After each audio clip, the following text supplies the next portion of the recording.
Welcome to my YouTube channel technical with Aryan. मैं इस channel के माध्यम से आज आप लोग का बताऊंगा कि ई श्रम कार्ड होता है जो आप किस प्रकार से बना सकते हैं। चाहे ना आप क्यों स्टूडेंट हो या जॉब करने वाले हो, सभी लोग इस कार्ड को बना सकते हैं। तो स्टूडेंट लोग खास करके ज़रूर देखें, क्योंकि इस में किस प्रकार से आप अप्लाई कर सकते हैं ताकि आपका पैसा आते रहे। ठीक है, तो अगर मेरा वीडियो पर अगर कोई नया है तो प्लीज़ मेरा चैनल को सब्सक्राइब करें, ताकि जितना भी मोबाइल फ़ोन से जितना भी फॉर्म वगैरह आता है उससे आप बहुत ही आसानी तरीक़ा से, यानी कि मोबाइल फ़ोन से किस प्रकार से आप फॉर्म फिल कर सकते हैं और बहुत ही सिंपल तरीक़ा से मैं लाइव प्रूफ करके दिखाऊंगा। आप डाउनलोड करके भी मैं दिखा दूंगा कि आप किस प्रकार से ऑनलाइन कर सकते हैं जो। ठीक है, तो 100% डाउनलोड होगा। अगर उसके बाद फिर जैसे कि मैं इसका लिंक डिस्क्रिप्शन में दे दूंगा, तो वहाँ से भी आप जाकर के कर सकते हैं। ठीक है, तो यहाँ पे आने के बाद जैसे ही नीचे की ओर आइएगा तो खुलेगा। देखिए यहाँ पे क्या क्या आधार नंबर वेरीफाई होना चाहिए, यानी कि आधार नंबर से लिंक होना चाहिए। लिंक आधार मोबाइल नंबर से होना चाहिए, आधार कार्ड लिंक। उसके बैंक अकाउंट डिटेल लेगा। उसके बाद फिर एज है जो 16 से 59 साल के बीच में ही होना चाहिए। ठीक है, तो आप अप्लाई के लिए एलिजिबल है। अगर 16 साल से कम है तो आप नहीं अप्लाई के लिए एलिजिबल हो सकते हैं। यहाँ पे आपको डाल देना है मोबाइल नंबर, आधार मोबाइल नंबर, यानी कि जो आधार कार्ड से लिंक है वो मोबाइल नंबर इसमें डालना है। उसके बाद फिर ये कैप्चर डालना है। कैप्चर डालने के बाद आपको नीचे की ओर आना है। यहाँ पे अगर यहाँ पे पढ़ लेना है जो भी आपको एम्प्लॉय है, तो यस या नो पे क्लिक करना है। उसके बाद फिर जनरेट ओटीपी पे क्लिक करना है, जैसे कि मैं करके दिखा रहा हूँ।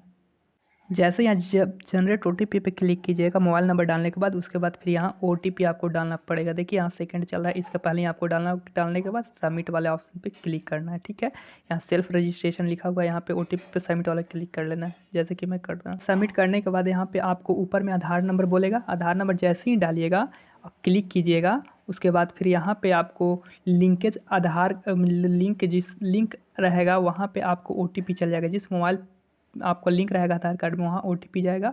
ओटीपी जाने के बाद आपको यहाँ पे वैलिड यहाँ पे ऑप्शन जैसे ही ग्रीन हो जाएगा उस पर क्लिक करना लेना है। उसके बाद फिर यहाँ आपको जैसे ही ओपन कीजिएगा उसके बाद फिर पूरा यहाँ पे आपको डिटेल आ जाएगा, जैसे कि मेरा यहाँ पे डिटेल दिखा रहा है। जैसे ही उस ओटीपी पे क्लिक कीजिएगा उसके बाद फिर पूरा आपको यहाँ डिटेल दिखा देगा, जैसे कि यहाँ पे पूरा डिटेल मेरा खुल नज़र आ रहा है आप लोग को। यहाँ पे आप क्लिक कर सकते हैं। ठीक है, जैसे कि नीचे की ओर और आइएगा तो इस प्रकार के, उसके बाद इस प्रकार के आपका ऑप्शन आएगा, तो आपको नीचे की ओर आके कंटिन्यू टू इंटर अदर पे क्लिक कर लेना है। जैसे ही उस पर क्लिक कीजिएगा उसके बाद फिर यहाँ पे रजिस्ट्रेशन मोबाइल नंबर जो रजिस्टर हुआ ऑटोमेटिक यहाँ पे फिल हो जाएगा। उसके बाद फिर इमरजेंसी मोबाइल नंबर यहाँ पे बोलेगा। उसके बाद फिर ईमेल आईडी, जिस भी ईमेल आईडी आप डालना चाहते हैं यहाँ पे दे सकते हैं। उसके बाद फिर नीचे की ओर आना है। जैसे नीचे की ओर आइएगा उसके बाद फिर यहाँ पे मैरिड स्टेटस सेलेक्ट करना रहेगा, आपको वहाँ पे चुना रहेगा। उसके बाद फिर इसमें फादर नेम फिल करना रहेगा। उसके बाद फिर इसमें कैटेगरी, जिस भी कैटेगरी से, उसके बाद फिर सोशल सर्टिफिकेट, यानी जिस अगर ओबीसी में मैं ओबीसी डाला हूँ तो यहाँ पे मेरा कास्ट सर्टिफिकेट, जो भी कास्ट सर्टिफिकेट अपलोड करने के लिए बोल रहा है तो यहाँ पे पीडीएफ फॉर्म में अपलोड कर सकते हैं। ठीक है, उसके बाद फिर ब्लड ग्रुप यहाँ पे डालना है आपको।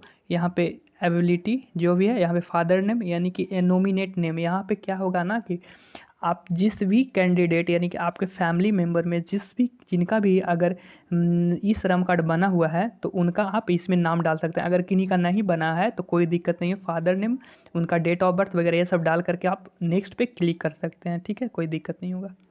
उसके बाद फिर इस प्रकार से आप नेक्स्ट सेव एंड कंटिन्यू पे क्लिक कर सकते हैं। यहाँ पे नीचे की ओर आने के बाद उसके रिलेशनशिप, यहाँ पे रिलेशनशिप उनके साथ क्या है, जिनका भी फैमिली डिटेल डालिएगा वहाँ पे आप देख लेना है कि रिलेशनशिप उनके साथ क्या है, उनके बेटे हैं या तो फिर वो ब्रदर हैं, जो भी है यहाँ पे आपको क्लिक कर लेना है। उसके बाद फिर यहाँ पे आने के बाद ई श्रम कार्ड, यहाँ पे रजिस्ट्रेशन, यहाँ पे डिटेल, उसके बाद क्लिक कीजिएगा तो इस प्रकार से आपका आएगा रेजिडेंशियल डिटेल में खुल जाएगा। आपको इसके यहाँ पे स्टेट जो भी है स्टेट आपको सेलेक्ट कर लेना है यहाँ पे। उसके बाद फिर डिस्ट्रिक्ट, उसके बाद फिर स्टेट स्पेसिफाई आईडी अगर है तो डालिए, अन्यथा नहीं डालिए, छोड़ दीजिए, कोई दिक्कत नहीं हो, कोई भी दिक्कत नहीं होता है इसमें। आप शहरी क्षेत्र में हैं या तो फिर आप ग्रामीण क्षेत्र में हैं, ग्रामीण क्षेत्र से हैं तो रूरल डालिएगा, नहीं तो फिर अनवर डालिएगा। ठीक है, इसके बाद फिर हाउस नंबर यहाँ पे डालिएगा। यहाँ पे लोकेशन एरिया, किस एरिया अपना डालिएगा, यानी कि जिस भी एरिया से आते हैं, यानी जहाँ भी आपका घर है उसके नज़दीक का कोई पॉपुलर एरिया है उसको डालना है।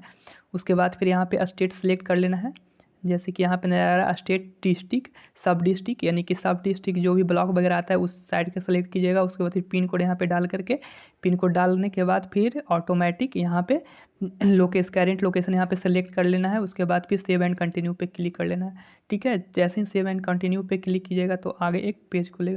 उसके बाद फिर यहाँ से आप आ सकते हैं कि एजुकेशन क्वालिफिकेशन क्या है, यहाँ से आप सेलेक्ट कर सकते हैं। जैसे ही एजुकेशन क्वालिफिकेशन को लेकर के सेलेक्ट कीजिएगा, उसके बाद फिर एजुकेशन फाइल अगर अपलोड करना चाहते हैं तो ठीक है, नहीं अपलोड करना चाहते हैं तो कोई दिक्कत नहीं है, यहाँ पे अपलोड कीजिएगा तो ज़्यादा बेटर रहेगा। उसके बाद फिर मॉडिफाई आपको करना है इनकम सर्टिफिकेट, इनकम आपका। उसके बाद फिर यहाँ पे इनकम सर्टिफिकेट डालना पड़ेगा, मंथली इनकम आपका कितना आता है इसका आधार से यहाँ पे सिलेक्ट करना पड़ेगा। उसके बाद फिर इनकम सर्टिफिकेट यहाँ पे क्लिक करना पड़ेगा। यहाँ पे मेन पार्ट आप लोग का ये वाला आ जाएगा। ठीक है, ऑक्यूपाई स्किल आपका फर्स्ट प्राइमरी स्किल क्या है। जैसे ही अगर आपको नहीं पता है कि क्या डालना है तो यहाँ पे आप क्लिक हेयर लिखा हुआ यहाँ पे आप क्लिक कर सकते हैं। ठीक है, यहाँ पे क्लिक कीजिएगा, उसमें पढ़ लीजिएगा क्या क्या है। यहाँ पे जैसे ही क्लिक कीजिएगा एक PDF खोलेगा। सबसे लास्ट में स्टूडेंट लोग के लिए सबसे लास्ट में एजुकेशन रहेगा, सबसे लास्ट में रहेगा, उस पर आपको जा करके भर देना है। यहाँ पे क्या करते हैं, मतलब कि अगर कोई होम ट्यूशन पढ़ाते हैं बच्चे को, या तो फिर कोई कोचिंग क्लास में पढ़ाते हैं, या कोई वर्कर हैं वर्क करते हैं, तो इस लिस्ट में देख लीजिए और यहाँ पे टाइपिंग कीजिए। जिस भी वर्क में करते हैं यहाँ पे टाइपिंग कीजिए, ऑटोमेटिक यहाँ पे आ जाएगा। ठीक है, उसके बाद फिर वर्क एक्सपीरियंस, आपके वर्क एक्सपीरियंस कितना साल का है, 2 साल 4 साल जितना भी सिलेक्ट कर सकते हैं। सेकेंडरी ऑक्यूपाई आपका क्या है, मतलब सेकेंडरी काम आप क्या कर सकते हैं, क्या करते हैं। ठीक है, तो यहाँ पे आपको सिलेक्ट कर लेना है। यहाँ पे आपको उसी लिस्ट में आपको खोजना पड़ेगा। ठीक है, कि क्या है वो जो जिस काम के लिए आप जिस काम में आपको रुचि है, यानी कि जिस काम करते हैं उसके लिए है या नहीं है, यहाँ पे सिलेक्ट कर लेना है। अगर है तो उस पर क्लिक करिए, अगर नहीं जिस काम को करते हैं इसमें नहीं है तो आप कोई भी डाल सकते हैं, कोई उससे लेकर के इशू नहीं है। ऑक्यूपाई सर्टिफिकेट यहाँ पे अगर है तो डालिए, नहीं है किसी भी वर्क का, जैसे वर्क कहीं करते हैं तो वहाँ का ID कार्ड वगैरह है तो डाल सकते हैं, नहीं तो नहीं डाल सकते हैं, यानी छोड़ सकते हैं भी। ठीक है, डिड्यूबेंट टू स्किल, यहाँ पे आपको ऑक्यूपाई स्किल बोल रहा है, यस यहाँ पे क्लिक करना है। यहाँ पे क्लिक करने के बाद सेव एंड कंटिन्यू पे क्लिक कीजिएगा। ठीक है, सेव एंड नेक्स्ट पे कंटिन्यू पे क्लिक कीजिएगा तो कुछ इस प्रकार का पेज आपका खुलेगा। जैसे कि मैं इस प्रकार से अपना फिल कर लिया हूँ, यहाँ पे देखिए ऑक्यूपाई वगैरह में इस प्रकार से आपको फिल करना पड़ेगा, जैसे कि मैं यहाँ पे फिल कर लिया हूँ। उसके बाद फिर सेव एंड नेक्स्ट पे क्लिक करना पड़ेगा, सेव एंड कंटिन्यू पे। उसके बाद यहाँ पे आपको बैंक डिटेल आपको जो भी है डालिएगा। यहाँ पे IFSC कोड नंबर डालिएगा तो आपको बैंक नेम और ब्रांच ऑटोमेटिक आ जाएगा। तो यहाँ पे बैंक अकाउंट, बैंक डिटेल ये सब सीन से डाल दीजिएगा। उसके बाद फिर सेव एंड नेक्स्ट पे क्लिक कीजिएगा, जो कि नीचे की ओर लिखा हुआ है सेव एंड कंटिन्यू पे क्लिक कीजिएगा। सेव एंड नेक्स्ट पे क्लिक कीजिएगा तो कुछ इस प्रकार का आपका पेज खुलेगा, जो कि बहुत ज़्यादा लंबा होगा। उसके बाद फिर नीचे की ओर जैसे कि आइएगा, जैसे कि मैं ऊपर में सब चेक कर लिया हूँ अपना। उसके बाद फिर मैं नीचे में आता हूँ। उसके बाद फिर यहाँ पे एग्री पे टिक आउट कर लेना है। यहाँ पे क्लिक करने के बाद सबमिट, फाइनली अब सबमिट पे आपको क्लिक कर लेना है। फाइनली सबमिट पे जैसे ही क्लिक कीजिएगा तो वहाँ पे एक ऑप्शन आएगा, जो कि मैं इस प्रकार का आपका ऑप्शनल आएगा, जो कि मेरा इस प्रकार का ऑप्शन है। यहाँ से आप डाउनलोड कर सकते हैं। ठीक है, यहाँ से आप डाउनलोड कर सकते हैं, यहाँ से आप डाउनलोड कर सकते हैं ई श्रम कार्ड। तो मेरा पूरी तरह से फाइनली ई श्रम कार्ड बन चुका है। यहाँ से आप डाउनलोड कर सकते हैं। यहाँ पे देख रहे हैं डाउनलोड करने का ऑप्शन आपको दिया हुआ है, डाउनलोड UND कार्ड।